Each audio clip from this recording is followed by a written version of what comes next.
Hello friends, तो आज हम देखते हैं एक नए टॉपिक। वो है कि मैं करता हूँ का भ्रम क्यों। आखिर लोगों को ये भ्रम क्यों हो जाता है कि मैं करता हूँ, मतलब कर वही रहे हैं, इस बात का भ्रम कैसे उनको हो जाता है। तो इसको हमने खैर कई वीडियो में बताया भी है कि तुम करता नहीं हो। गीता में कृष्णा यही कहते हैं कि प्रकृतिवश सब कुछ हो रहा है, लेकिन अहंकार से मोहित व्यक्ति सोचता है कि मैं करता हूँ। लेकिन फिर एक बात उनको ये कन्फ्यूज करती है कि किसी श्लोक में कृष्णा कहते हैं लास्ट में अर्जुन को कि मैंने तुझे ज्ञान दे दिया, अब तू जैसा उचित समझ वैसा कर। अब यहाँ पर फिर वही बातें आ गई, जब सब कुछ प्रकृति के गुणों से ही हो रहा है तो कृष्णा फिर बाद में ये क्यों कह रहे हैं कि अब जैसा तुझे उचित लगे वैसा कर। तो यहाँ पर कुछ लोग तर्क देंगे कि मैं कर सकता हूँ, तभी तो कृष्णा ज्ञान देने के बाद ये कह रहे हैं। अरे तो कृष्णा का मतलब वो नहीं था जो तुम समझ रहे हो कि अब तू स्वतंत्र हो गया, अब तेरे पास फ्री विल आ गई हो, तू कुछ भी कर। उनके कहने का मतलब यही था कि तू देख इन चीज़ों को। उन्होंने ज्ञान यही तो ज्ञान दिया आखिर उनको कि तू करता नहीं है, तू कर्म कर, लेकिन उस कर्तापन से लिप्त ना हो, क्योंकि ये प्रकृति का हिस्सा है। ये तेरा बॉडी ही, तेरा मन बुद्धि अहंकार ही सब प्रकृति का हिस्सा है। ये चीज़ें पहले बता देते हैं।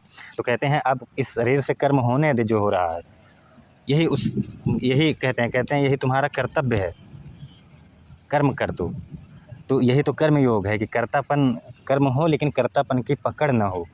लोभ मोह अहंकार ईर्ष्या द्वेष मन की कोई गतिविधि ना हो, आसक्ति ना हो। उसके बाद जो कर्म हो रहा है उससे होने दे, यही तो कर्तव्य है, यही तो धर्म है। तो वही कहते हैं कि अब मैंने तुझे ज्ञान दे दिया और तू युद्ध कर। इसका मतलब ये नहीं कि अब तू अपने मन से जो भी मन कहे वो कर। उनके कहने का मतलब था कि अब उस ज्ञान का तू उपयोग कर और देख, तेरा इस समय कर्तव्य है कि तू युद्ध कर, लोभ मोह ईर्ष्या की जंजीरें तोड़। क्योंकि तुझे अब इस बात का ज्ञान हो गया है कि ये लोभ कहाँ से आता है, ये मोह कहाँ से आता है, ये सब प्रकृति का हिस्सा है। और जिस मोह के कारण तू युद्ध से हट रहा था, वो मोह भी तेरा नहीं है, वो मोह प्रकृति का हिस्सा था। तो इसीलिए कहते हैं मैंने तुझे समझा दिया, अब तू युद्ध कर। जैसे यहाँ तुम्हारा अपना कुछ नहीं है, वही बातें कृष्णा समझाते हैं कि अब तू युद्ध कर। जैसे कि आप लोगों ने देखा होगा, यहाँ एक एग्जाम्पल से समझते हैं कि जैसे हमारा जो ये मन होता है, ये अहंकार होता है, मैं की भावना, ये जन्म कैसे लेती है। इसमें मेरा अपना कुछ नहीं होता। देखो, जैसे इमोशंस होंगे वैसे ही ये इंटरेक्ट करने लगेगा। जैसे वहाँ की परिस्थितियाँ होंगी, जैसे वहाँ के वातावरण होंगे, वैसे ही तुम्हारा शरीर रिएक्ट करेगा ऑटोमेटिक। तो उसमें तुम्हारा अपना कोई वही नहीं है। तुम डर वाले माहौल में हो, ऑटोमेटिक तुम्हारा शरीर अगर जागरूकता नहीं है तो पूर्णतः डर में उलझ जाएगा। पूर्णतः खुशी वाले में है तो खुशी में उलझ जाएगा। तू मन के विचारों को नहीं देख सकता, तो तू स्वतंत्र कहाँ से हुआ। जो तुम्हें कर्ता मान रहा है वो तो प्रकृतिवश अपने आप ही सब कुछ हो जा रहा है यहाँ पे। तो वही बातें यहाँ समझानी है कि जैसे आपने देखा होगा कभी कभी कुछ लोग डर में या उत्साह में ऐसा कर्म कर जाते हैं कि जिसका कोई आप अंदाज़ा भी नहीं लगा सकते। वो बहुत बड़ा भार उठा सकते हैं उत्साह में, और डर में वो ऐसी जगह से छलांग भी लगा देंगे और ठीक भी रहेंगे, मतलब बच भी जाएंगे। तो उत्साह और वो डर में आखिर ऐसा कहाँ से एनर्जी आ जाती है उनके अंदर। यहाँ कोई जादुई चीज़ नहीं होती। पहली बात वो देखो, माहौल की वजह से तुम्हारा मन कैसे चेंज हुआ। जब वो माहौल डर का या उत्साह का होता है तो तुम्हारे अंदर कोर्टिसोल एड्रेनालिन जैसे हार्मोन रिलीज होते हैं, और ये जो डर वाले चिंता वाले ये हार्मोन्स हैं, ये तुम्हारी हार्ट बीट बढ़ा देते हैं, ब्लड प्रेशर बढ़ा देते हैं, जिससे कि ब्लड फ्लो फास्ट हो जाता है, जिससे कि आपके लीवर से जो ग्लूकोज की मात्रा है वो एनर्जी ज़्यादा देने लगती है, जिससे कि आप उस डर में या उस उत्साह में कुछ भी ऐसा कर जाएंगे कि आपको बाद में लगेगा कि मुझसे इतना बड़ा बोझ कैसे उठ गया आखिर। देखो, वहाँ पर तुम्हारा कोई कंट्रोल नहीं, सब कुछ हार्मोन्स और प्रकृति का कमाल। लेकिन आखिर मनुष्य में ये मैं करता की भावना अलग से आ कहाँ जाती है। यही बात गीता में कृष्णा लास्ट में कहते हैं मैंने तुझे ज्ञान दे दिया कि तू करता नहीं है। तो उस मैं कर्ता को हटा, ये बॉडी कर रही है, ये प्रकृति बस करेगी अपना कार्य। तुम में लोभ मोह ईर्ष्या द्वेष मन के कोई विकार ना हो और मैं कर्ता की भावना ना हो। उसके बाद जो भी तू कर्म करेगा वही तेरा कर्तव्य है, वही धर्म है। और वही इसीलिए कहते हैं कि मैंने तुझे कर्तव्य क्या है, धर्म क्या है, उसका ज्ञान दे दिया। अब बाकी तेरा जो तुझे उचित लगे वो कर, वही कहते हैं। और शुरू में कहते हैं तू सिर्फ निमित्त मात्र है, ये प्रकृति बस हो रहा है, ऐसे ऐसे सब। तो ये मैं कर्ता का भ्रम कहाँ से आ जाता है आखिर। यहाँ एक छोटे से सेल, सबसे छोटी सेल से लेकर बड़े ब्रह्मांड तक सब कुछ खुद ही हो रहे हैं, उसमें हमारा कोई हाथ नहीं होता है। एक सेल खुद ही बनती बिगड़ती है और एक ब्रह्मांड खुद ही घूम रहा है, एक गैलेक्सी खुद ही घूम रही है, छोटे से लेकर बड़े तक, उसमें हमारा कोई हाथ नहीं। अब हमारी बॉडी में ही देख लो, सेल खुद ही बन बिगड़ रही है, हार्ट बीट खुद ही चल रही है, श्वास खुद ही आ जा रही है, लेकिन लोग फिर भी कहते हैं मैं श्वास लेता हूँ। श्वास कहाँ से तुम ले रहे हो? श्वास खुद ही आ जा रही है। नहीं तो हॉस्पिटल में देखो, जब श्वास तुम्हें लेनी पड़ती है कभी किसी, श्वास तुम लेते कहाँ हो? श्वास खुद ही आती जाती है पहली बात तो। लेकिन अगर कोई अंग खराब हो जाए, फेफड़े जैसे श्वास से रिलेटेड, तो उस समय तुम थोड़ी सांस ले रहे हो, वो फेफड़ा तुम्हारा खींच रहा है सांस। लेकिन वहाँ पर भी तुम खुद को ले आते हो कि मैं सांस ले रहा हूँ। जब तक तुम्हारा फेफड़ा ठीक है, तुम्हें पता भी नहीं चलेगा कि तुम सांस भी ले रहे थे। ब्लड फ्लो जब तक बाहर ब्लड ना निकले, तब तक तुम्हें पता भी नहीं चलेगा हमारा ब्लड फ्लो भी करता है बॉडी में। हार्ट बीट, जब तक हार्ट की कोई प्रॉब्लम नहीं होगी, हार्ट के ऊपर तुम्हारा ध्यान भी नहीं जाएगा कि हार्ट भी हमारा धड़कता है उसी में। अब ये सभी चीज़ें खुद ही हो रही है, यहाँ हमारा कोई कंट्रोल नहीं। कहीं कोई बीमारी हमारे बॉडी में आ जाती है, हमें कोई पता नहीं बीमारी हो गई, सब कुछ बस हो रहा है। लेकिन उसमें ये मैं अलगाव की भावना फिर कहाँ? यहाँ पर तुमको कोई दिक्कत नहीं होती, यहाँ पर बस हो रहा है, ये मान जाते हो। लेकिन जहाँ कुछ करने की बात आती है कि ये इसको ऐसे कर दो या वो वैसे कर दो, तो यहाँ पर तुम्हें ये वो आ जाता है कि इसको मैंने कर दिया। वो मैं है कौन जो ये कहा? वो मैं है ही नहीं जिसने ये कहा। साइंस भी यही कहती है कि वो मैं तो है ही नहीं, वो तो बस ब्रेन की एक फंक्शनिंग है, जो कि तुम्हारे वातावरण, तुम्हारे बॉडी, तुम्हारे जीन्स, तुम्हारे परिस्थितियों से बना एक ब्रेन फंक्शन है वो मैं। और वो ऐसे मतलब प्रकृतिवश मजबूत होता जाता है। इसलिए तो गीता में मन, बुद्धि, अहंकार, ये मैं की भावना, इन सब को प्रकृति का ही हिस्सा बता दिया गया है, क्योंकि ये प्रकृति का हिस्सा है। प्रकृति से ही इसमें चेंजिंग आती है, तो प्रकृति का हिस्सा है। प्रकृति से परे वही जागरूकता को कहा गया है, वही आत्मा, वही सत्य, वही अस्तित्व को कहा गया है सिर्फ। तो यहाँ पर वो मैं की भावना, फिर बच्चा जन्म लेता है, उसमें वो मैं की भावना बहुत कम होती है, उसको कुछ नहीं पता होता। बस ये है कि अपने शरीर के प्रति संवेदनशीलता रहती है कि भूख लग रही है, तो शरीर अपने आप वैसा काम करेगा। भूख लगेगी, बच्चा रोएगा, ये करेगा, वो करेगा, उसको कुछ नहीं पता है अभी। लेकिन धीरे धीरे वो मैं की भावना पर्यावरण में, उस वातावरण में रहते रहते, ये मेरा परिवार, ये मेरी मम्मी, ये मेरे पापा, ये मेरे रिश्तेदार, ये मेरे दोस्त, ऐसे ऐसे वो मैं की भावना मजबूत होती हुई चली जाती है। लेकिन यहाँ पर वो मैं है कहाँ जो ये मजबूती पकड़ते जा रहा है? वो मैं तो है ही नहीं, अगर तुम उसकी खोज करने जाओगे तो। अध्यात्म भी यही कहता है कि वो मैं नहीं है, यहाँ सब कुछ बस हो रहा है, उसको तो देख ले। वो मैं कहाँ से आ गया तुझ में? अहंकार कहाँ से आया? तो गीता कह देती है वो प्रकृति का हिस्सा है, वो प्रकृति बस उसको होने दे। लेकिन तुम कुछ भी होने से रोकना चाहते हो। अगर तुम्हें कुछ भी होने से दुख हो रहा है, ईर्ष्या हो रही है, द्वेष हो रहा है, तो मतलब तुम प्रकृति में हो रही चीज़ों को रोकना चाहते हो, इसलिए तुम्हें दुख हो रहा है। जो हो रहा है उसे इसीलिए ज्ञानियों ने कहा हो जाने दो। तुम्हारा उसमें कुछ, तुम बस ये सोचो कि बस हो रहा है, तब अपना कर्तव्य करते जाओ। लोभ, मोह, ईर्ष्या, द्वेष को छोड़कर, ये सब मन की गतिविधि है, और मन मतलब प्रकृति का हिस्सा, वो मेरा नहीं, वो मुझे दूसरों से मिला है। तो यही छोड़कर जो करो वो तुम्हारा कर्तव्य है। कर्तापन ना हो, आसक्ति हो विषयों के प्रति, उसके बाद सभी कर्म तुम्हारे धर्म हो जाएंगे। और यही जो है कर्मयोग होता है, यही ज्ञान योग, यही ध्यान योग, ध्यान, सब कुछ यही तो सिखाते हैं। कोई तुम्हें ब्रह्म, आत्मा, सत्य से नहीं मिला रहा है ये सब चीज़ें। तुम्हारे उसी मैं को, कर्तापन को हटाने की बात की जाती है बस, क्योंकि कर्तापन है ही नहीं, बस तुमने मान लिया है। तो उसी को गीता के द्वारा, उपनिषदों के द्वारा, बड़े बड़े ग्रंथों में यही बताया गया है कि वो मैं को तू देख। अब आज की न्यूरो साइंस यही कहती है कि वो तो ब्रेन फंक्शनिंग है एक, और वो ब्रेन फंक्शनिंग वैसे ही काम करेगी जैसे वातावरण में तुम रहोगे। तुम्हारे अंदर कोई बैठा नहीं है, और जो तुम्हें याद रहता है बार बार कि मैं वही हूँ, वो मेमोरी की कंटिन्यूटी से तुम्हें पता है। तो यहाँ पे वही बातें समझना है कि कोई मैं करता नहीं। मैं करता है कि भ्रम क्यों हो जाता है, वही भ्रम जो है दुख का कारण हो जाता है। तो तुम बुद्धि है तुम्हारे पास, और बुद्धि भी प्रकृति का हिस्सा है, तो बुद्धि भी प्रकृति से मिलेगी। उसी बुद्धि से देखो, समझो, न्यूरो साइंस पढ़ो, मनोविज्ञान पढ़ो, उपनिषदों को पढ़ो, और देखो कि वो मैं है नहीं, जिसने तुम्हें तंग किया है वो है ही नहीं। जब वो है ही नहीं, हम ना हमारी बॉडी में कुछ है, ना हमारी बॉडी के बाहर कुछ है, ये सब बस एक प्रकृति में चल रहा कठपुतला है प्रकृति का। बस जैसे एक जानवर होता है, वैसे हम मनुष्य भी हैं। लेकिन हम मनुष्य पता नहीं क्यों अपने आप को इतना अलग समझते हैं। हाँ, ये है कि मनुष्य में बुद्धि हो गई है, विकास हो गया है बुद्धि का। इसका मतलब ये नहीं कि उसमें कुछ अंदर बैठ गया है, कोई मैं बैठ गया है, मतलब कोई अलग मैं है वो बैठ गया, नहीं, वो मैं प्रकृति से मिलेगा तुम्हें। प्रकृति मतलब तुम्हारी बॉडी भी तुम्हारी प्रकृति में आ गई। ये नहीं कि उड़ता हुआ आकर मैं मिल जाएगा। वो जन्म लेते ही बॉडी है तो उसमें मैं होगा, लेकिन वो पर्यावरण वातावरण से मिलते हुए वो और मजबूत होता चला जाता है, क्योंकि वो भी प्रकृति का ही हिस्सा है। तो इसीलिए वो मैं शुरू में ही होगा। और वो दिक्कत क्या हो जाती है कि लोग पर्सनल मैं मान लेते हैं कि अब ये मेरा परिवार हो गया, ये मेरा वो हो गया। और तो बॉडी के साथ मैं की वो भावना जिसमें कि ये शरीर के प्रति संवेदनशीलता, भूख की पहचान, ये मैं तो होता ही है। लेकिन वो जो और मैं तुम जोड़ लेते हो, लोभ मोह ईर्ष्या द्वेष, ये सभी चीज़ें फिर दिक्कत करने लगती है। ये तुम जोड़ते चले जाते हो और दुख बढ़ाते चले जाते हो। ये नहीं होता। तो इसीलिए फिर तुम सोचते हो कि मेरे अंदर कोई मैं है, वही मुझसे सब करवा रहा है। फिर कोई उसी को जीवात्मा कहने लगता है, आगे चलकर आत्मा कुछ लोग कहने लगते हैं। कोई आत्मा, खैर वो अलग बात हो जाती है, आत्मा जीवात्मा। लेकिन कोई सौल कहता है, कोई रूह कहता है। ये सभी चीज़ें सब बकवास की बातें हैं, कोई तुम्हारे अंदर नहीं बैठा है। और जिस आत्मा या जीवात्मा की बातें वेदांत करता है, वो आत्मा अस्तित्व है।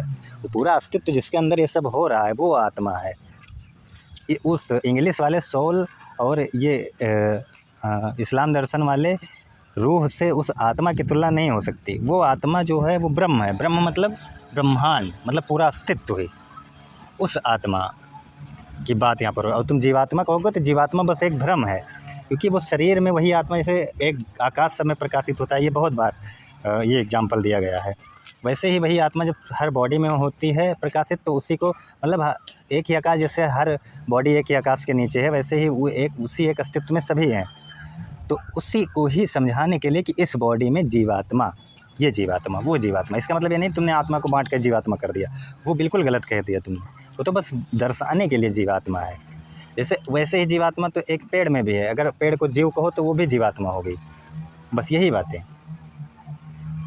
और जो चेतना होती है साइंस की, उसको मैंने कहा है कि वो इसी जीवन को दिखाती है, उसी तुम्हारे मैं भावना, उसी अनुभव को दिखाती है। मैंने साइंस चेतना, अध्यात्म चेतना में डिफरेंस जब बताया था तो उसमें ही बताया था कि जो अनुभव है, यही मैं की भावना, तुम्हारे शरीर के प्रति जीवन जो है, उसी को चेतना कहती है साइंस। जो अनुभव होता है, दर्द का अनुभव, अभी दर्द का अनुभव को वो नहीं जान पाती कि वो दर्द कैसे बन जाता है, वो चेतना। मतलब दर्द कोई कैसे कैसे, मतलब कई अनुभव कैसे बन जाते हैं न्यूरॉन्स के इंटरेक्शन से, ये साइंस नहीं बता पाता। लेकिन वो सब खैर साइंस की बातें हैं। वो अध्यात्म उसको प्रकृति लेवल पर छोड़ देता है सब। तो साइंस प्रकृति लेवल ही पर ही पता लगाएगी। ये नहीं कि साइंस की चेतना और अध्यात्म की चेतना एक है ना। साइंस तुम्हारे जीवन को कह रहा है चेतना। मतलब ये जो तुम्हारे अंदर श्वास चल रही है, जब तक कुछ हलचल है, तब जब तक मैं की भावना है, वो इसी को समझ लो चेतना कहता है। अध्यात्म की चेतना वो परम चेतना है। जागरूकता के बाद जो तुम्हें एक जागरूकता आएगी, एक तुम देख पाओगे इन प्रकृति की घटनाओं के, उस अस्तित्व को देख पाओगे कि उसी एक अस्तित्व में सभी चीज़ें कंटिन्यूअस हो रही हैं। जैसे एक समुद्र की ओर नदियाँ बह रही है, एक समुद्र में नदियाँ मिल रही है जाकर, वैसे ही ये पूरा अस्तित्व है, उसी में ये चीज़ें बह रही हैं, हो रही है सब। तुम्हारा अहंकार एकदम हट जाए कि मैं दृष्टा हूँ इन सब का। दृष्टा मतलब यही होता है। दृष्टा मतलब कोई ऐसा देखने वाला नहीं बैठा है। दृष्टा मतलब कि तुम इस अस्तित्व को देख पाओ। वो अस्तित्व ही इसीलिए दृष्टा कहा जाता है। ये प्रकृति की कंटिन्यूटी नहीं। और तुम सोचो कि ये मन ही तो देखेगा, हाँ तो मन ही ये सब देखेगा, मस्तिष्क के द्वारा ही इस मैं की पकड़ को कमज़ोर की जाएगी।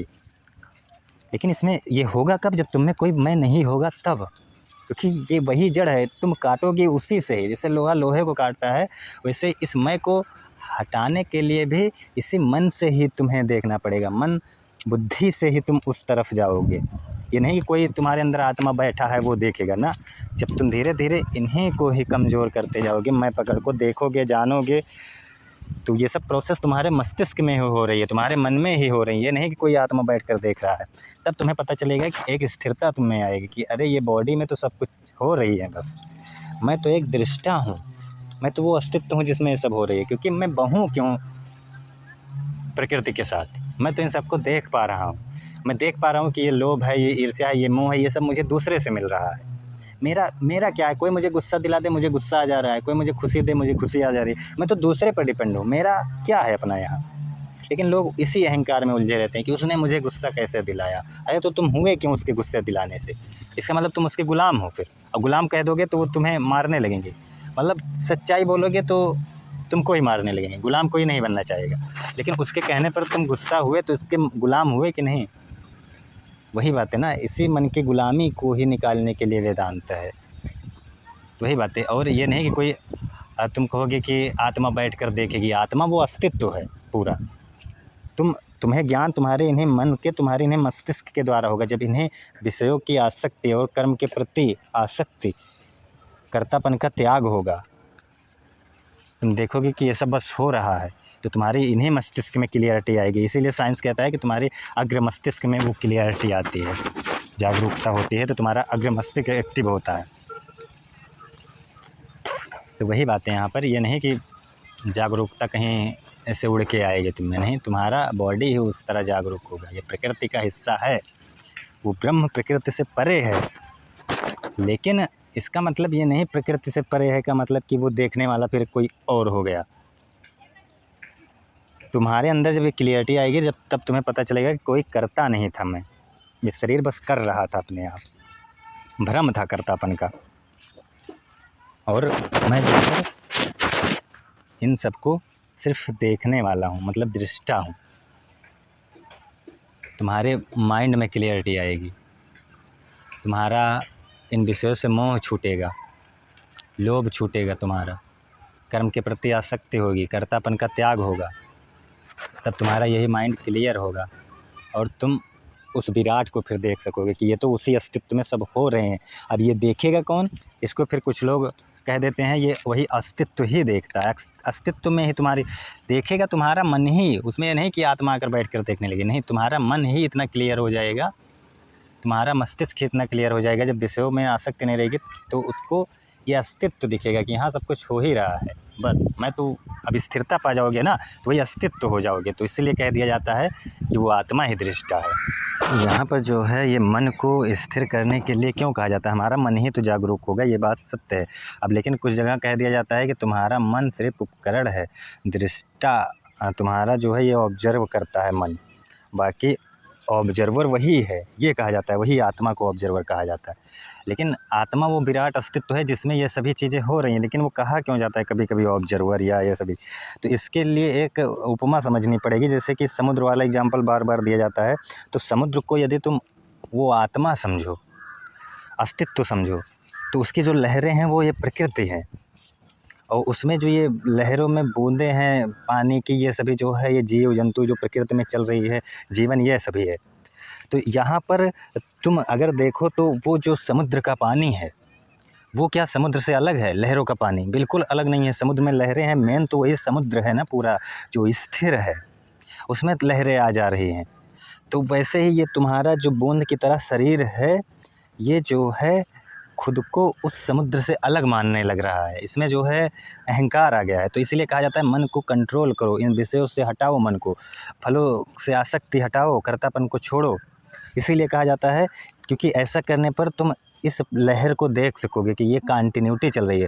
तो इससे क्या होगा, तुम्हारा मन ही खुद के थॉट को ऑब्जर्व करेगा और देखेगा कि ये तो लहर आ जा रही है, एक हिसाब से प्रकृति की कंटिन्यूटी है, का कॉज इफेक्ट रूल है।